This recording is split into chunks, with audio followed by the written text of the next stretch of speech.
Olá a todos! Depois de ter gravado a TBR para o mês de janeiro, acho que faz todo sentido, pelo menos na minha cabeça faz todo sentido, aproveitar que tenho algum tempo disponível para gravar aquilo que foram as leituras feitas cá em casa durante o mês de dezembro, ou seja, o balanço mensal de tudo aquilo que nós lemos cá em casa durante o mês de dezembro.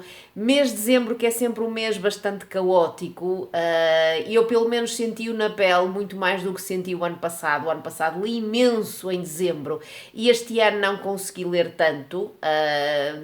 Quando me apercebi disso, pronto, fiquei um bocadinho triste, mas também é verdade que, no geral, não li assim tão pouco durante o mês de dezembro. Consegui concluir a leitura de 7 obras, apesar de que uma apesar de que uma já me acompanhava durante o mês de junho, mas foi uma sensação libertadora e daquilo de, sabem, consegui.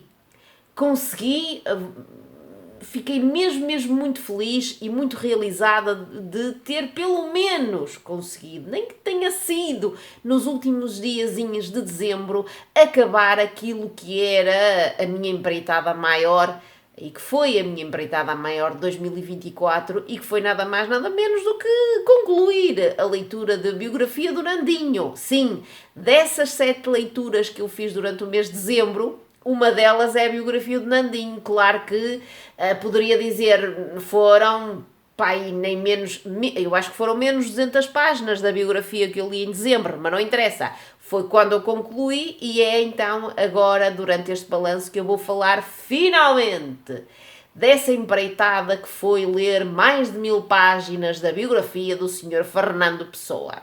Li 7 obras então, ou melhor, concluí a leitura de 7 obras durante o mês de dezembro. O marido concluiu a leitura de 5 e o filhote, com exames, testes, frequências, o que vocês lhe quiserem chamar, leu apontamentos da faculdade e leu jornais desportivos. Pronto. Por isso, palminhas para ele, bravo para ele, que também fez a parte dele e que não estará neste balanço, é certo, porque não estamos a falar de literatura, mas esteve bastante ocupado com outras leituras. 12 leituras foram então aquelas que foram concluídas cá em casa durante o mês de dezembro e é delas que eu quero falar e vou começar por falar das minhas, como é normal e apanágio meu, não é?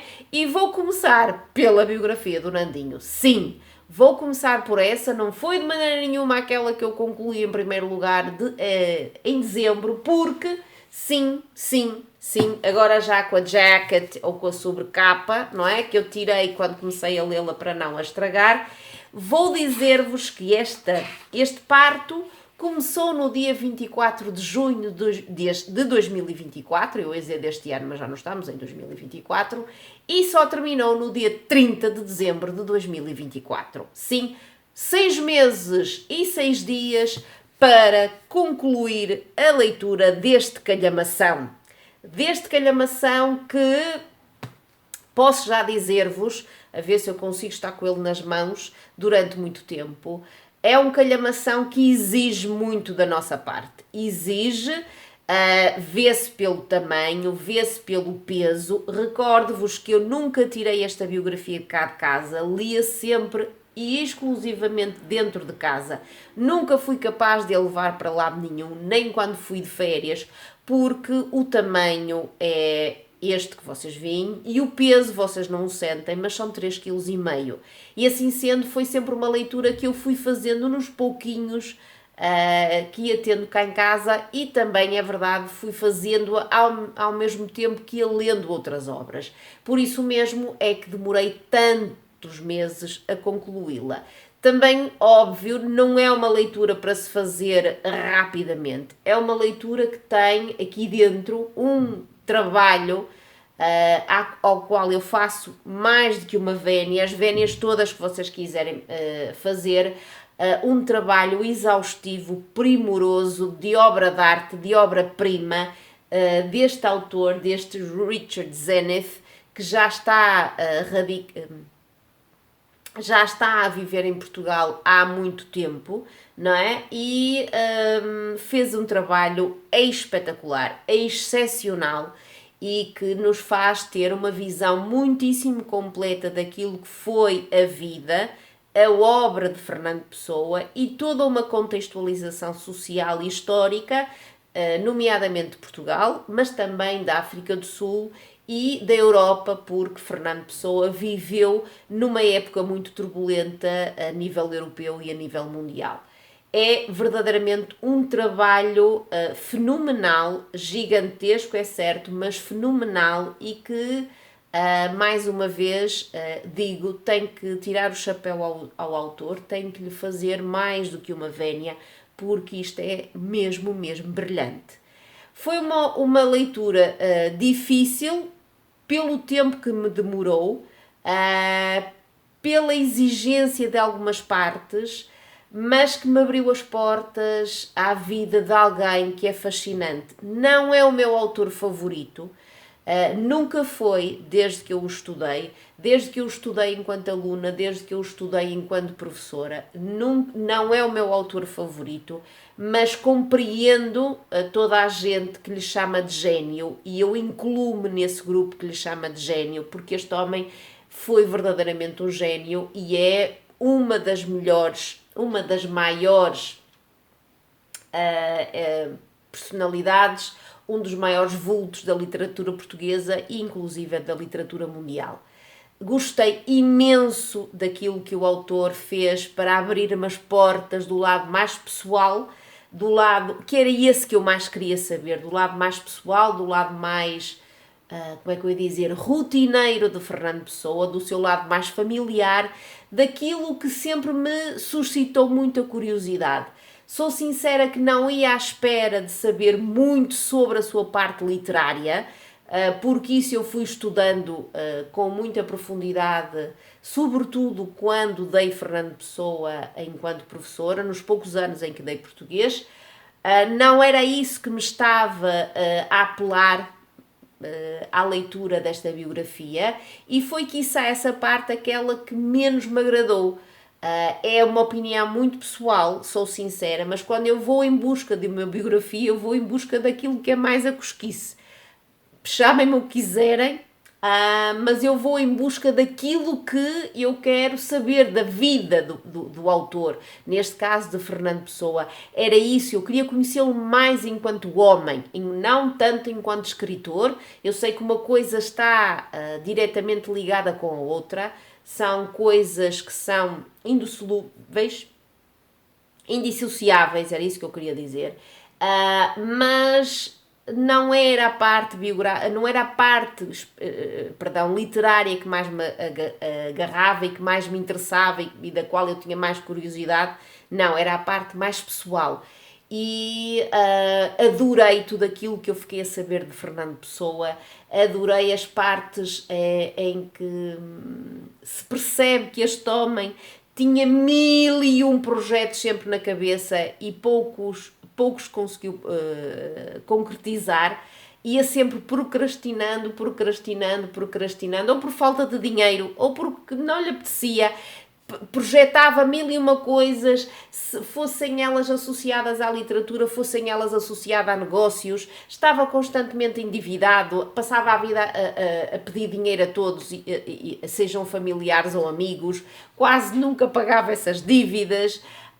Era um homem que eu já sabia que tinha uma personalidade muito peculiar, mas fiquei a saber também, por exemplo, que enquanto tio, enquanto alguém que estava, por exemplo, em sessões familiares ou em serões familiares, brincava imenso com as crianças adoravam-no, ele tinha sempre qualquer coisa para brincar com elas, mudava as vozes, fazia muitas personagens. Essa parte foi aquela que mais me agradou, eu ter conhecido coisas que eu não sabia do Nandinho. É certo que eu já sabia dele, da parte dele ser muito peculiar, de ser uma pessoa pouco sociável, de uma pessoa que prezava muito aquilo que era o seu espaço, que não gostava muito que as pessoas lhe invadissem o espaço, mas não sabia outras coisas e adorei saber tudo isso.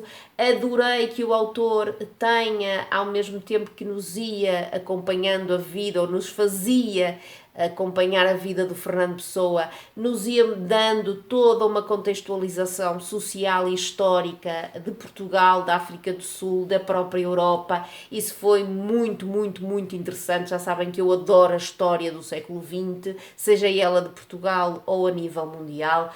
Tudo isso foi maravilhoso.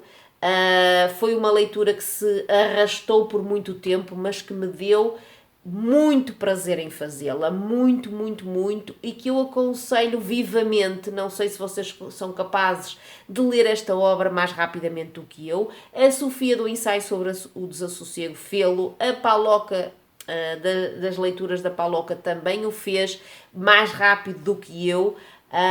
Não sei se vocês estão interessados em fazer esta leitura, mas se estiverem, garanto-vos que não se vão arrepender. Eu adorei, não lhe dou as 5 estrelas ou o 10 em 10, porque para mim, e faz todo sentido, não estou a dizer que não de maneira nenhuma, mas para mim houve pormenores associados à parte literária, sobretudo autores que influenciaram o Nandinho de alguma forma e que depois o próprio Richard Zenith esmiuçou para mim demasiado, ou outras partes associadas à vida do Nandinho, mais propriamente àquela parte mais da leitura dos mapas astrais e do ocultismo e tudo, que pronto, não é aquilo que mais me agrada. Só por essas razões é que eu não lhe dou o 10 em 10, dou-lhe o 9 em 10, mas é uma leitura recomendadíssima e foi verdadeiramente o meu parto mais exigente, a minha leitura mais exigente de 2024, está concluída e valeu muitíssimo a pena. E agora toca a descansar o braço porque aquilo pesa, mas pesa! Voltando às leituras de dezembro, e agora sim por ordem cronológica, vou falar-vos daquela que também fazia parte dos meus planos. Ai, senhor, esperem aí, deixem-me só ver se ficou bem. Caiu-me uma obra. Pronto, eu depois vou buscá-la. Falando... Respira. Falando de uma obra que foi a primeira que eu li em dezembro e que também, como eu estava a dizer, fazia parte dos meus planos das 12 leituras que eu queria fazer em 2024, arranquei o mês de dezembro lendo um clássico de Thomas Hardy, mais propriamente Tess dos D'Urberville, eu só me dei conta que há aqui um R há pouquíssimo tempo. Regressei a Thomas Hardy, li dele, não sei se foi o ano passado, eu creio que foi, Longe da Multidão, e tinha gostado imenso, e ia com muitas expectativas para o Tess, que quiçá é a obra mais mediática, mais conhecida de Thomas Hardy. Já sabia que iria encontrar uma obra com uma protagonista muito sofrida, isso eu já sabia de antemão, por tudo o burburinho que eu, por muito que não goste de saber demasiadas coisas sobre as obras que ainda não li, isso eu já sabia que ia encontrar uma protagonista muito sofrida, e foi verdadeiramente aquilo que eu encontrei. É uma obra que se lê, apesar de ser um clássico, é uma obra que se lê facilmente, tem capítulos curtos, está dividida em 7 partes, se eu não estou enganada, sim, em 7 partes, com vários capítulos curtos. Não é uma obra que se leia facilmente, pelo menos nesta edição da Relógio d'Água. Tem uma letra minúscula, é uma mancha gráfica muito compacta, mas em termos de estilo de Thomas Hardy, até achei que aqui, nesta obra da Tess, o estilo é mais acessível do que aquilo que eu encontrei enquanto estilo na obra Longe da Multidão. No entanto, e perdoem-me todos que estão aí desse lado, que são fãs acérrimos desta obra, esta obra não me conseguiu conquistar como me conquistou Longe da Multidão.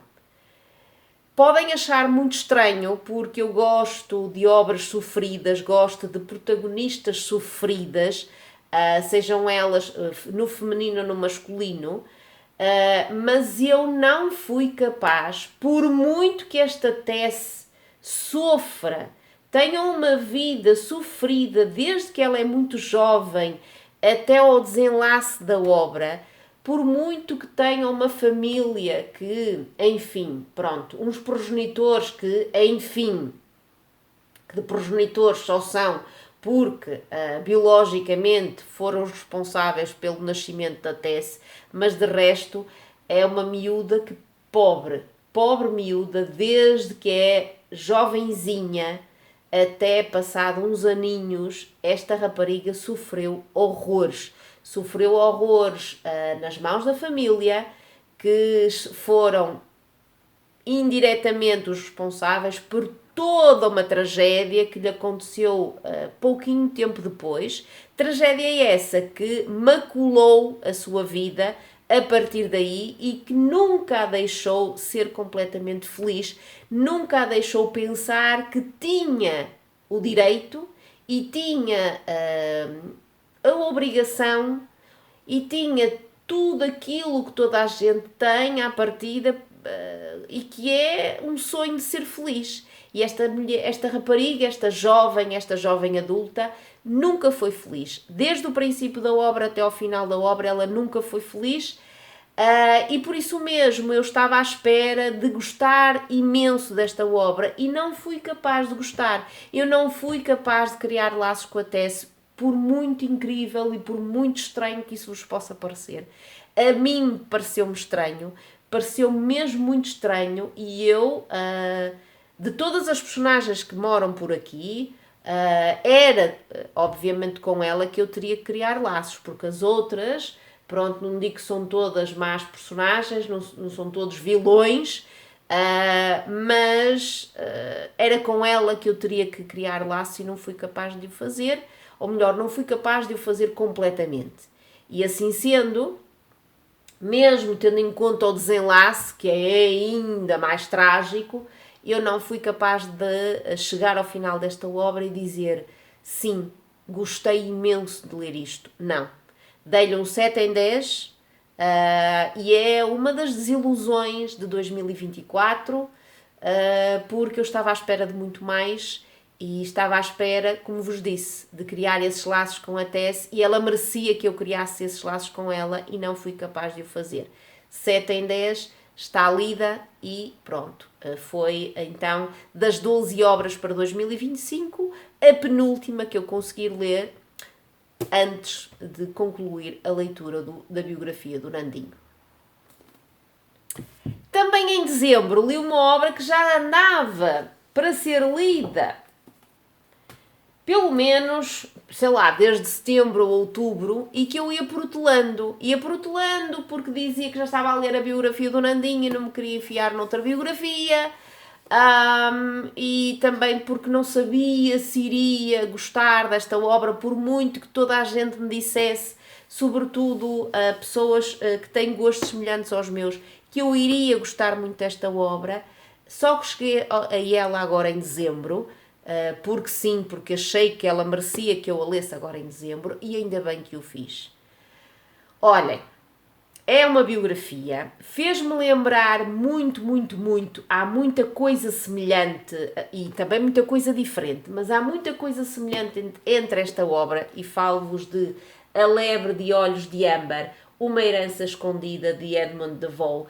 Há muitas semelhanças, pelo menos para mim, há muitas semelhanças entre esta obra e uma obra que eu também li este ano, nos primeiros meses. Falo-vos de Guerra e Terebentina, obra essa que eu amei e que tem muitas semelhanças com esta, porque nós temos um descendente de uma família que decide homenagear os seus entes queridos.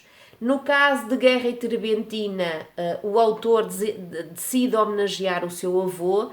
No caso desta obra, este Edmund decide homenagear todo um trajeto de uma família que foi, nos finais do século XIX, princípios do século XX, foi uma das famílias judias mais abastadas da Europa e, quiçá, a nível mundial.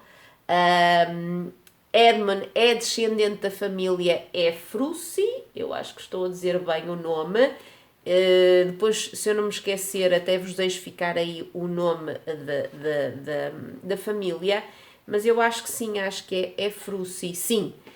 Família essa que veio de Odessa e que depois se estabeleceu em Paris e, a posteriori, em Viena, isto antes do estalar da Segunda Guerra Mundial. E este Edmund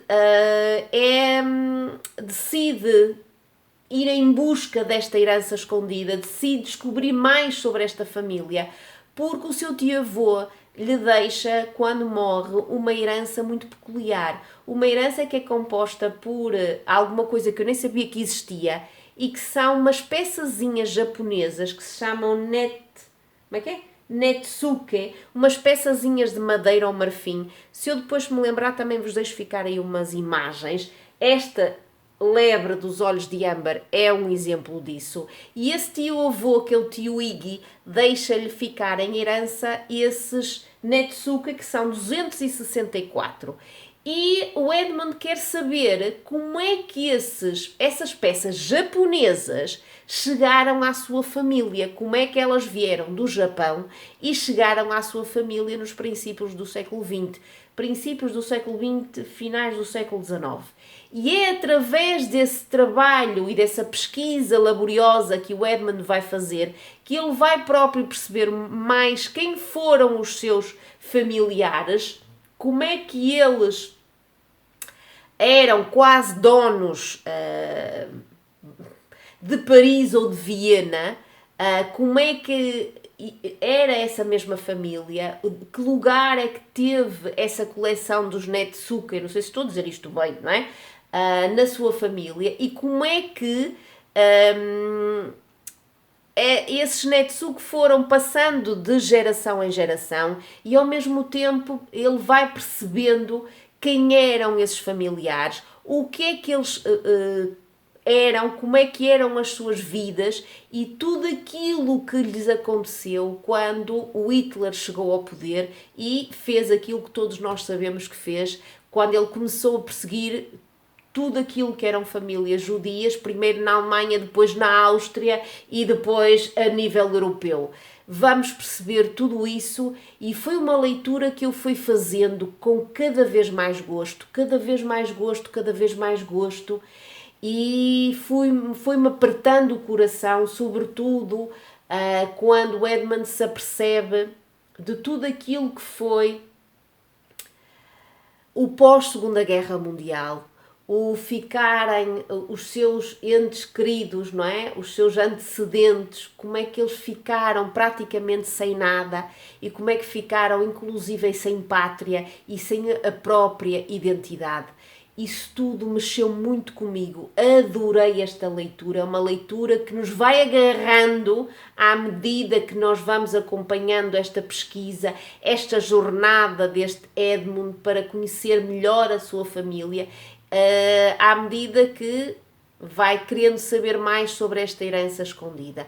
É fabulosa esta leitura, fabulosa, fabulosa, e eu dei-lhe um 9,5 em 10 e recomendo-vos vivamente. Maravilhosa, maravilhosa, e é uma leitura que vai ficar comigo durante bastante tempo.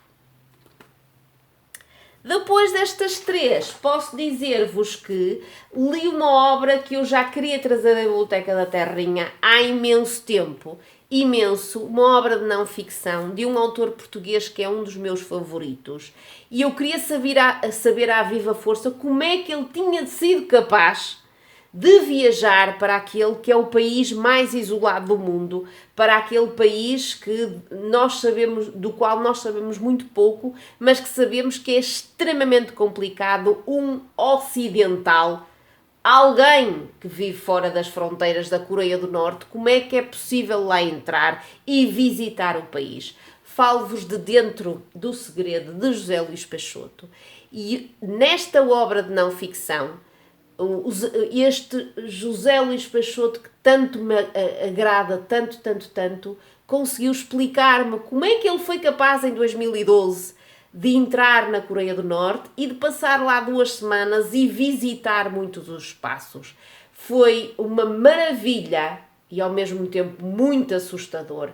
e de nos deixar completamente incrédulos. Foi uma maravilha acompanhar esta visita dele, perceber um bocadinho melhor como é que é a Coreia do Norte, conhecer alguns passos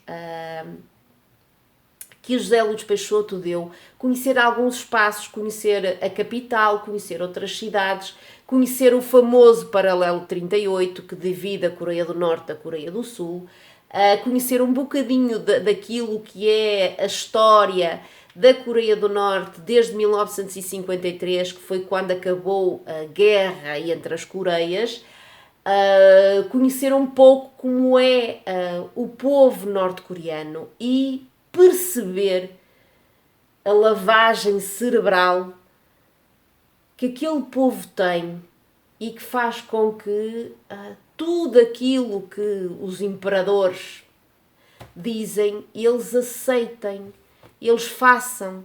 E uma vida onde existe tanta miséria e tanto dinheiro é gasto em armamento militar. Há tanta coisa nesta obra que eu vos poderia contar e que me deixa completamente escandalizada, incrédula, assim, aquele estado de estupor. Como é que é possível? É certo que isto foi em 2012, já se passaram 12 anos, mas mesmo assim duvido muito que haja muitas mudanças desde esse momento até agora na Coreia do Norte. Pesquisei muita coisa na internet, quis saber, quis ver imagens de muita coisa e foi uma leitura avassaladora, foi um 10 em 10 e que faz com que eu queira esta obra à viva força nas minhas estantes, porque ela veio da Biblioteca da Terrinha e eu tenho mesmo que a ter comigo aqui nas estantes, porque olhem, não é uma obra que esteja escrita assim naquele estilo peculiar e tão intimista como o José Luís Peixoto gosta de escrever. É uma obra escorreita, com um estilo muito, muito escorreito, mas que nos fez sentir, sabem, assim aquelas sensações palpáveis de como é que ele se sentiu lá, daquilo que ele viu, daquilo que ele percebeu, daquilo que ele não pôde fazer, daquilo que ele fez à revelia e que quase sofria consequências com isso. Olhem, é uma obra fabulosa, é um 10 em 10 e eu recomendo-a vivamente. Depois destas, li mais 3, certo? Não me estou a enganar. Li mais 3, 2 delas faziam parte dos meus planos para dezembro. Li As Sombras de uma Azinheira, do ex-ministro da Justiça, Álvaro Laborinho Lúcio. Não estava de maneira nenhuma à espera que aquele homem, assim, com aquele ar muito sério, que eu lembro-me dele enquanto Ministro da Justiça, que escrevesse desta forma. É uma obra muito bonita, gostei muito do estilo do autor, muito, até estranhei no bom sentido coisas que estão aqui e que são diferentes, originais, leva-nos a um período que é sobretudo o estalar do 25 de Abril de 1974, mas também nos conta aquilo que foi o antes do 25 de Abril e também é óbvio o pós-25 de Abril. Leva-nos a conhecer várias personagens, mas sobretudo duas que estão ligadas por laços de sangue. Uma filha e um pai. Uma filha que nasce na madrugada do 25 de Abril de 1974, mas nasce como é que eu ia dizer, em condições trágicas essas que fazem com que o pai a abandone mal ela nasce. Acho que isto não é spoiler, pelo menos tendo em conta tudo que está aqui, não é spoiler.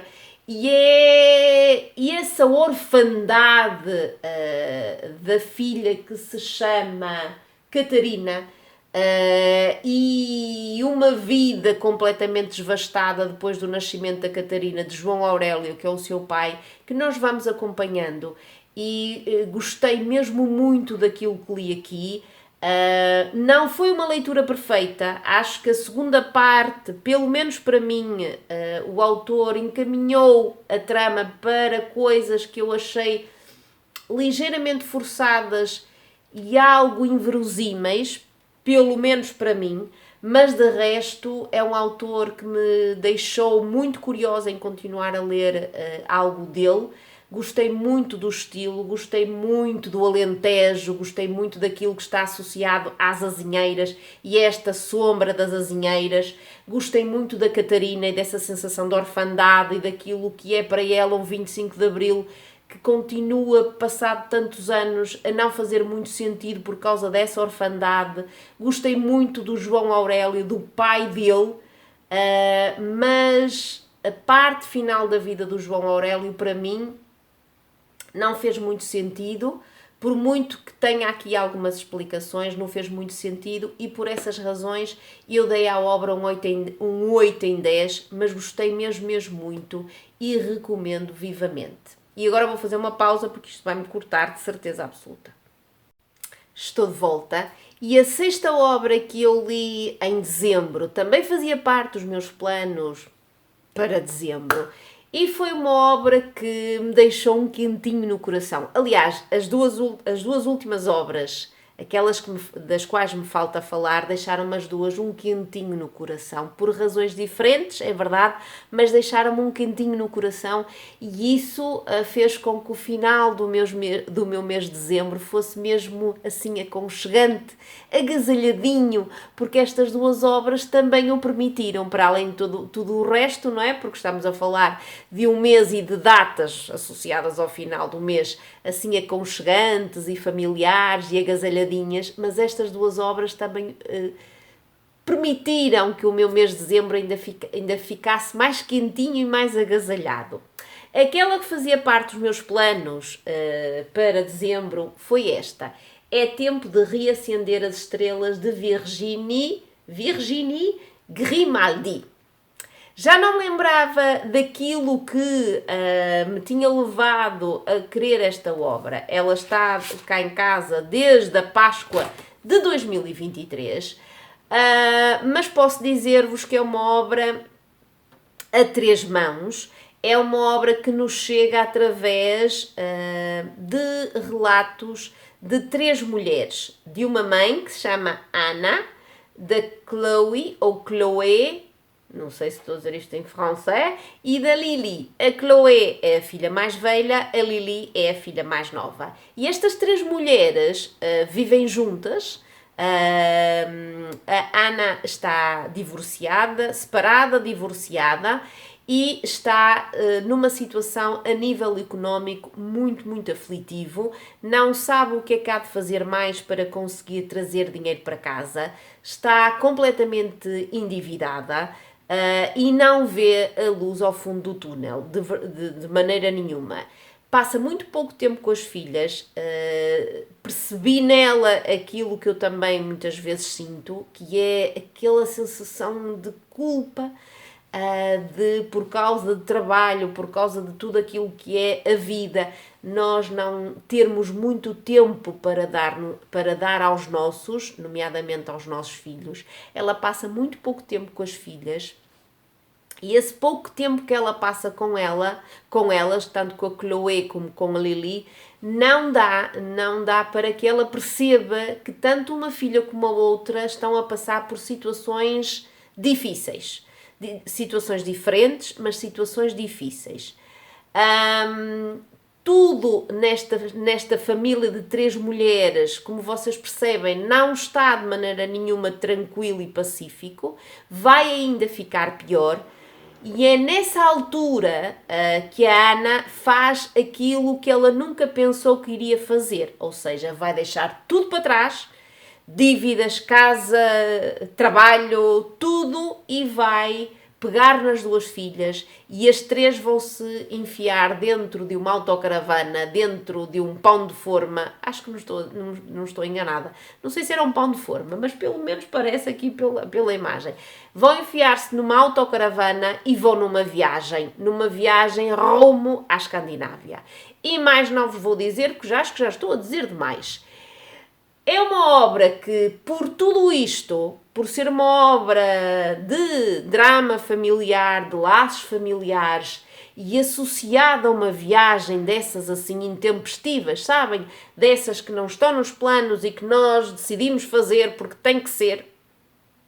Por muito que, depois eu já vos digo, possa parecer pouco credível fazer uma viagem destas nas circunstâncias em que estas três mulheres miúdas, estes três elementos femininos da família, por muito que possa parecer pouco credível elas poderem fazer essa viagem, mas elas vão. E foram todos estes elementos, aliados ao estilo da autora que me conquistou, porque, como eu vos disse, é uma trama que chega até nós através da narração feita na primeira pessoa pelas três, sim.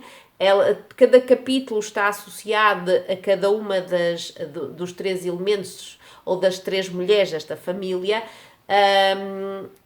O estilo dela o estilo da Virginie conseguiu conquistar-me, porque eu conseguia perfeitamente identificar cada uma das três personagens e cada uma delas tinha um estilo bastante, como é que eu dizer, identificativo.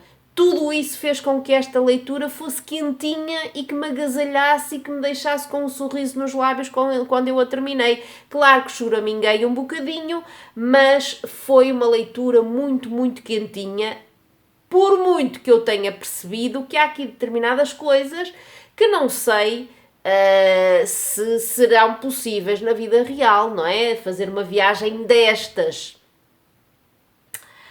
em plena época escolar, não sei até que ponto isso seria possível. Eu, sendo professora, iria logo, não é? Iria logo à escola, iria logo tomar decisões, iria logo tentar perceber, iria logo chamar CPCJ ou o que fosse. Percebem? Há aqui algumas coisas que eu acho que são pouco credíveis, mas eu pus isso tudo de lado, porque foi um quentinho que me aqueceu o coração esta leitura e dei-lhe um 9 em 10 por essa razão. Foi muito, muito bom, e para quem quiser ter esse quentinho e ter, como eu, ter ficado completamente fascinada com tudo aquilo que elas nos contam da Escandinávia, fiquei com uma vontade de lá ir, que vocês nem queiram imaginar, uma vontade de pegar e ir, pegar no carro e andar, e fosse à Escandinávia ou fosse outro lado qualquer, mas fiquei com uma vontadinha que vocês não sabem, ainda está aqui atravessada na garganta. Foi uma leitura muito boa e eu adorei e dei-lhe um 9 em 10, mas ressalva aqui coisas que eu, se for a pensar assim de uma forma fria e crua, são pouco realistas e pouco credíveis. Mas tudo o resto é maravilhoso. 9 em 10.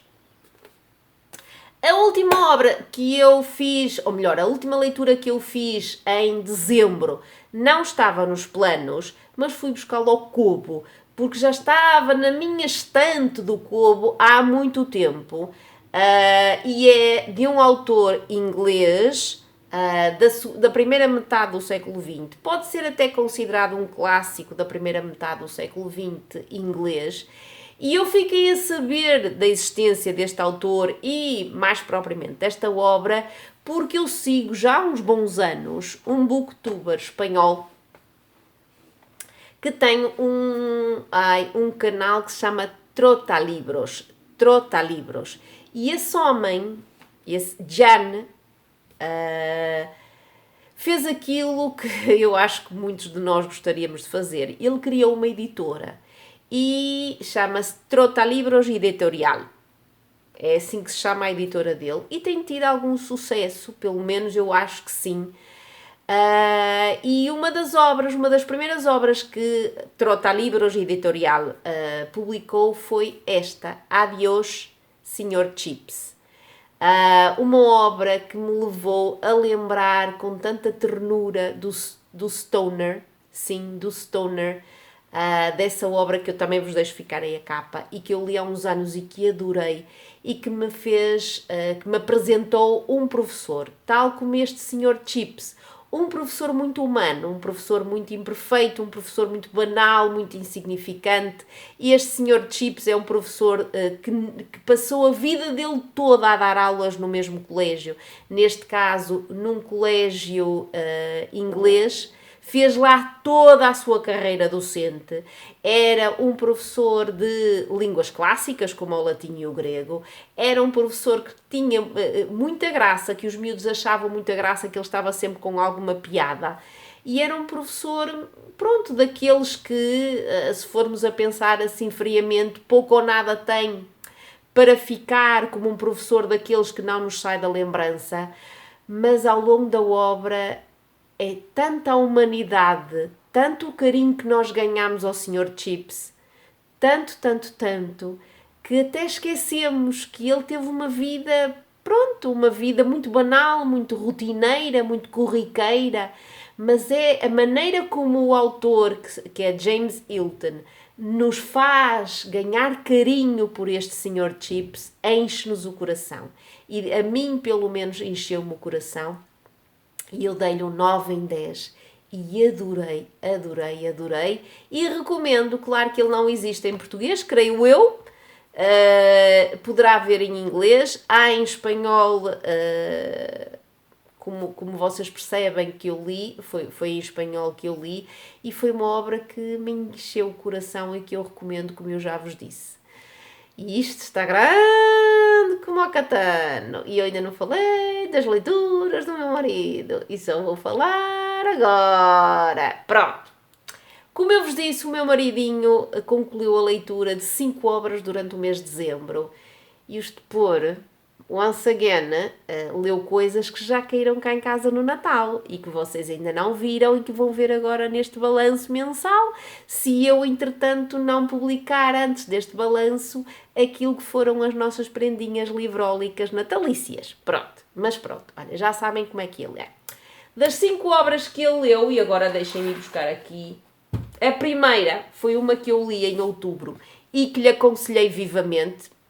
Disse-lhe, não sei como é que tu ainda não leste este autor, e então ele finalmente ouviu-me e leu Hereges, de Leonardo Padura. Vocês sabem que eu li esta obra em outubro e que adorei, foi a segunda obra que eu li de Leonardo Padura depois de O Homem que Gostava de Cães. Não é uma obra que se leia facilmente, mas é uma obra fabulosa, e que nos traz personagens maravilhosas e que mais uma vez nos mostra o quanto este Leonardo Padura pega em coisas reais, em acontecimentos ou em pessoas reais e que depois faz uma pesquisa exaustiva, exímia e nos traz tudo isso e junta, não é? Mistura isso com personagens e coisas fictícias e o resultado é sempre uma trama maravilhosa que nos agarra, que nos engancha, como dizem em espanhol, e que agarrou e enganchou ao meu marido, tal como a mim. Aliás, ele deu-lhe ainda melhor do que eu, ele deu-lhe um 10 em 10, e por isso já somos 2 cá em casa a recomendar vivamente Leonardo Padura, e neste caso este Hereges. Depois deste Hereges, leu também Dentro do Segredo, de José Luís Peixoto, ou seja, é a nossa leitura em comum, sim, do mês de dezembro, e adorou como eu. Também andou a pesquisar nas internets, também amou tudo aquilo que estava aqui, foi uma maravilha porque nós fomos partilhando opiniões e comentários em relação a esta obra. Tudo aquilo que a mim me deixou incrédula e naquele estado de estupor, também ao meu marido deixou, e foi também para ele uma leitura de pontuação máxima, ou seja, foi um 10 em 10. A seguir, o que é que ele leu?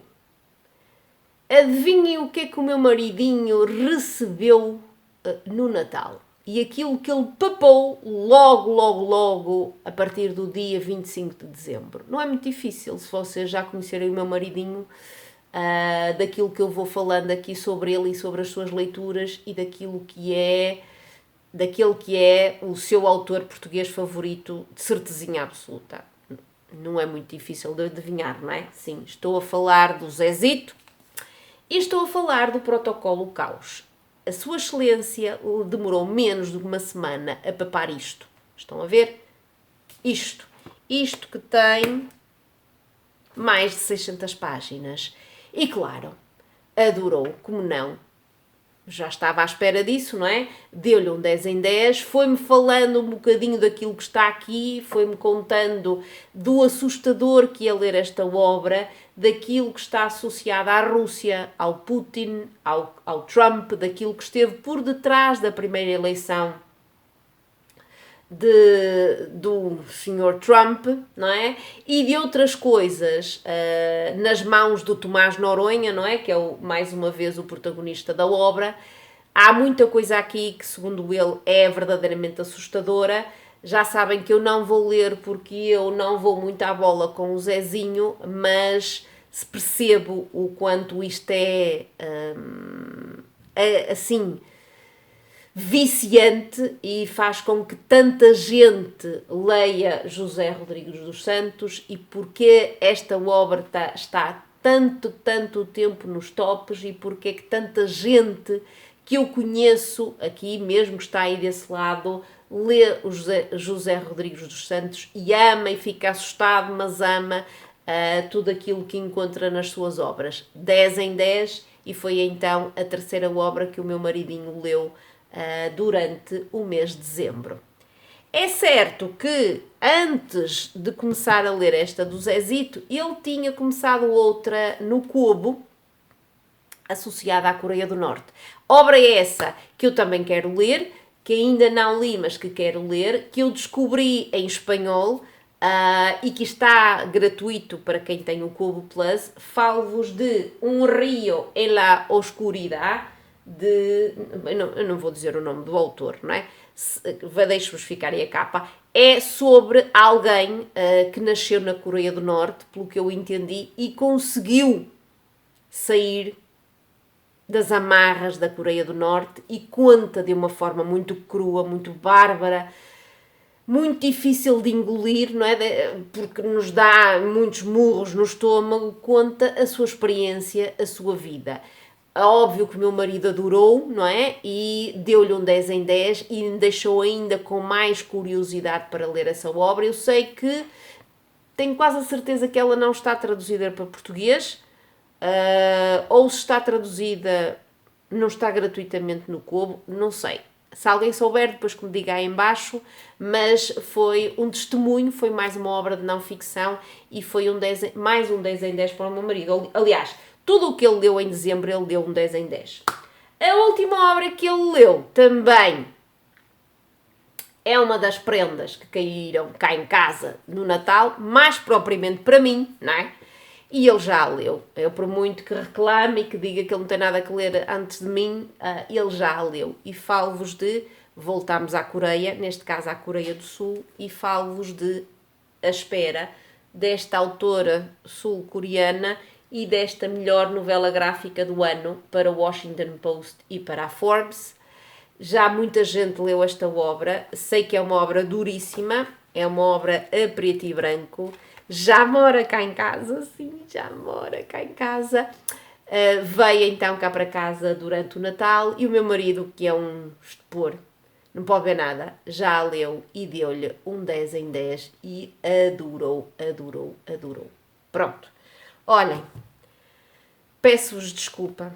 Eu sei que toda a gente, muita gente aí desse lado diz que adora os meus vídeos gordos, mas olhem, isto ficou de obesidade mórbida, certezinha absoluta, porque eu acho que isto já vai com quase 50 minutos. Mas pronto, olhem. Tinha muita coisa para dizer sobre as leituras que nós fizemos cá em casa durante o mês de dezembro. Foi um mês muito bom, muito melhor para o meu marido do que para mim, não é? Porque eu ainda tive uma outra obra, sobretudo a Tess, que me desiludiu um bocadinho, mas o resto acabou por compensar. Foi um mês muitíssimo bom e eu quero muito que vocês me digam aquilo que acharam das nossas leituras então que fizemos durante o mês de dezembro. Se já leram alguma delas, que me contem também aquilo que acharam, que me contrariem naquilo que eu disse, por exemplo, sobre a obra Tess de Thomas Hardy. Contem-me tudo, contem-me o que é que leram durante o mês de dezembro. Se leram muito, se leram pouco, eu sei que o mês é sempre difícil para leituras por causa de toda a turbulência de festas e prendas e etc, mas não se esqueçam, por favor, de comentar e de me dizer se chegaram até ao fim destes quase 50 minutos. E um beijinho muito, muito grande e vemo-nos num próximo vídeo que eu espero que seja bem mais pequeno do que este. Beijinhos, mas duvido que se calhar o próximo deve ser das melhores leituras de 2024. Olhem, never mind. Beijinhos!